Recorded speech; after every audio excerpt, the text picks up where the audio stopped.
கிணறும் குயிலும். கடும் கோடையில் ஒரு பழைய கிணறு வறண்டு போயிருந்தது. நீர் இல்லாமல் அதன் சுற்றுப்புறம் வெடித்து கிடந்தது. அந்த கிணற்றழகே வாழ்ந்த ஒரு சிறிய குயில் இதை பார்த்து மனம் கலங்கியது. குயில் தினமும் தொலைவில் இருந்த ஆற்றிலிருந்து துளி துளியாக தண்ணீர் கொண்டு வந்து கிணற்றில் விட்டது.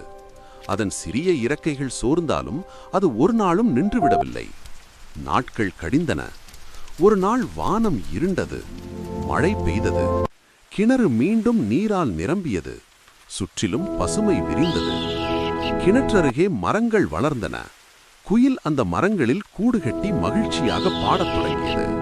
அதன் குரல் கிராமமெங்கும் கேட்டது. ஒரு நாள் அந்த வழியாக ஒரு பெரிய கட்டுமான இயந்திரம் வந்தது.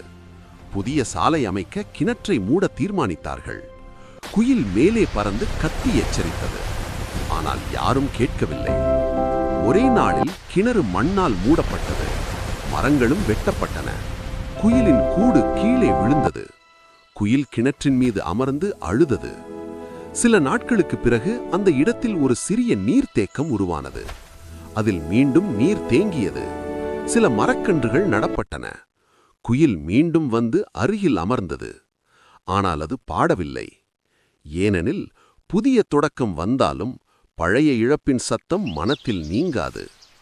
இதுபோன்ற நீதி கதைகளுக்கு லைக் அண்ட் சப்ஸ்கிரைப் பண்ணுங்க. நன்றி.